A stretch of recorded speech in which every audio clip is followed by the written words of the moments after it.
ठीक है, जब भी जो नेक्स्ट प्रोग्राम आप लोगों ने सॉल्व करने की वो है रेज़ टू दी पावर में जाने वाला। यानी एक प्रोग्राम है जिसमें आपने 2 नंबर्स लेने हैं, यूज़र से एक आपने लेना है पावर देने के लिए, दूसरा आपने नंबर लेना है। मैं एक स्कैनफ कर रही हूँ सिंपल, ठीक है, प्रिंटफ लिखना है ऑब्वियसली मेन फंक्शन ऊपर सब कुछ आप स्टार्ट करेंगे। स्कैनफ किया, परसेंटेज डी दोनों इंटीजर मैंने ले लिए, ठीक है, और एक ही लाइन में ले सकते हैं, ठीक है। मैंने इम्परसेंट ए ले लिया वो वैल्यू, और इम्परसेंट बी में ले ली वो power, raise to the power में जो आनी है, ठीक है। अज्यूम कर लेंगे कोई भी हम पावर, ठीक है। मैं for example 2 raise to the power 3 assume करूँ कि बी जो उसने डाला है वो 3 है, मेरे पास बी क्या है 3 और ए क्या है 2, ये मैंने ज्यूम कर लिया। यूज़र ने कोई भी मुझे 2 वैल्यू दे दी है। सबसे पहले मुझे एक चाहिए अपनी लूप को आइट्रेशन के लिए भी, जो मेरी लूप की आइट्रेशन चलेगी वो कहाँ से कहाँ तक होंगी और उसका क्या तरीकेकार होगा। मैं आइट्रेशन के लिए ले लेती हूँ एक आई, ठीक है। वाइल कंडीशन से, वाइल लूप से ही हुआ हुआ था, हम भी वाइल से कर लेते हैं, बल्कि बाकायदा डू वाइल से हुआ हुआ था, तो हम डू वाइल से लेते हैं। मैंने एक ले लिया वेरिएबल आई, एक ले लिया रिजल्ट के नाम से, ठीक है, इंट रिजल्ट के नाम से, और आई हो गया, रिजल्ट हो गया, एक हमारे पास ऑलरेडी आ रहा है ऑब्वियसली इससे ऊपर ही था, इंट ए कॉमा बी। साइड डिक्लेरेशन कोशिश कीजिएगा एक ही बार ऊपर कर लीजिएगा, ठीक है। मैंने डू वाइल की कंडीशन में ये सारा काम करना है, ठीक है। अब डू वाइल की कंडीशन स्टार्ट करते हैं। मैंने यहाँ पे कहा कि जी डू ब्रैकेट लगाई, काम क्या करना है, आई को मैंने ऊपर कर दिया, इनिशियलाइजेशन वाइल लूप से वाइल होती है, वाइल हो या डू वाइल हो दोनों की वाइल होती है, मैंने वो कर ली।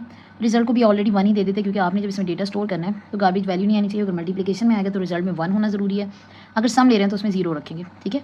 मल्टीप्लिकेशन में अगर 0 आ गया तो मल्टीप्लाई में 0 हो जाता है। सिर्फ एक ही प्रोग्राम लास्ट हमने किया जिसमें हमें नीडेड था 0। अगर मैं यहाँ पे डू की लूप लगा रही हूँ, मैं से कहती हूँ कि सबसे पहले तो आपने क्या करना है, मेरे पास रिजल्ट के अंदर डेटा स्टोर करना है। क्या स्टोर करना है जी, आपने कहा जी रिजल्ट का वेरिएबल नेम इक्वल टू, ठीक है, रिजल्ट मल्टीप्लाई बाय, यहाँ पे क्या रखूँ, वो वेरिएबल जिसके अंदर आपने वैल्यू ली थी। सबसे पहला वैल्यू क्या थी मेरी, किस में गई थी, ए में।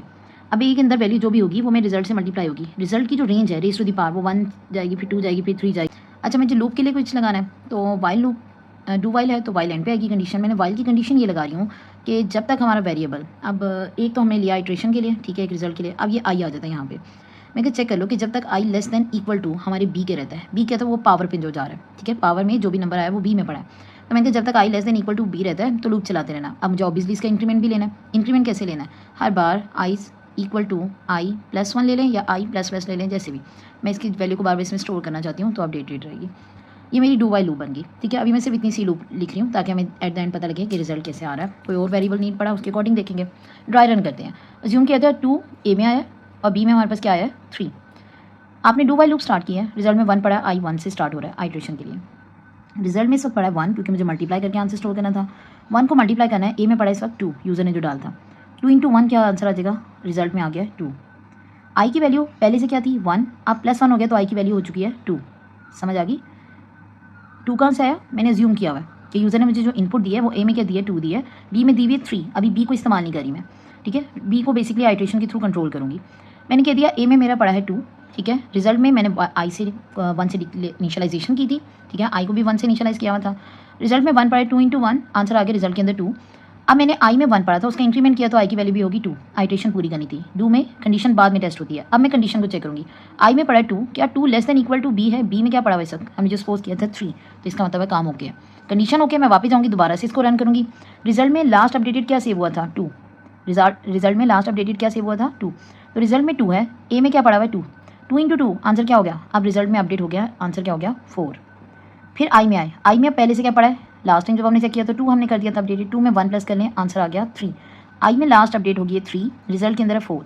कंडीशन में चेक करते हैं, कहते हैं आई को सिर्फ चेक कर लें, क्या I less than equal to 3 है, बी में 3 पड़ा है तो कंडीशन ओके क्योंकि इक्वल का साइन है, तो 3 is less than equal to 3, condition okay होगी, दोबारा ऊपर जाएंगे। अब रिजल्ट में मेरे पास क्या पड़ा हुआ था पहले का 4, यानी ये वाला 4 आ गया। ए में क्या पड़ा हुआ है 2, ए की वैल्यू तो हमने चेंज की नहीं है तो यूज़र ने दी थी। ए को मल्टीप्लाई कर दें 4 से, आंसर क्या हो जाएगा 8, रिजल्ट में स्टोर हो गया है 8, रिजल्ट में क्या स्टोर हो गया 8। आई का इंक्रीमेंट करेंगे, आई में लास्ट इंक्रीमेंट हमारा 3 था तो ऑब्वियसली अब 1 प्लस हो जाएगा तो आंसर क्या हो जाएगा आई में 4। आई की वैल्यू क्या होगी है 4। अब इसको कंपैरिजन कर लेते हैं, क्या 4 लेस देन इक्वल टू 3 है, नो, कंडीशन ट्रू नहीं हुई। अभी कंडीशन ट्रू नहीं हुई तो ये वापस ऊपर नहीं जाएगा लूप की तरफ, बल्कि क्या करेगा यहाँ पे लूप को एंड कर देगा और नीचे दिखेगा अगर कोई स्टेटमेंट है तो उसे रन करेगा। ठीक हो गया। मैं लास्ट सेव कर लूँ अपना काम। रिजल्ट में मैंने यहाँ पे लास्ट में स्टोर किया हुआ है 8, मेरे बॉक्स के अंदर मेमोरी में गया हुआ है 8। आपके आई में क्योंकि मेरी लूप टर्मिनेट हुई थी उसमें है 4, ठीक है। ये 2 काम हमने यहाँ पे किए। अब वो नीचे देखने आया कि अगर कोई और चीज़ पड़ी है तो मैं उसको अपना एग्जीक्यूट करूँ, कोई स्टेटमेंट है। यहाँ पे हमने क्या किया कि ये जो भी आपकी वैल्यू एंड हुई टर्मिनेट हुई, इसके बाद मैं सिंपल अब प्रिंटफ लिख रही हूँ क्योंकि रिजल्ट के अंदर डेटा स्टोर है, ये मैंने अपडेटेड जो रखा, ठीक है। अब मैं इसे क्या कहूँगी कि प्रिंटफ कर दें आंसर इक्वल टू, यहाँ पे जो भी आपका आंसर है परसेंटेज इंटीजर में डी, हमारा रिजल्ट स्टोर है वेरिएबल रिजल्ट के अंदर, ये मेरी प्रिंट होगी। अब प्रोग्राम क्या करेगा, रिजल्ट के अंदर जो भी डेटा स्टोर था वो प्रिंट कर देगा, ठीक है। और हमें रेज़ टू दी पावर क्या मिली थी एग्जांपल के तौर पे 2 raise to the power 3 answer, ठीक है कि नहीं। ये मेरी आउटपुट आ गई।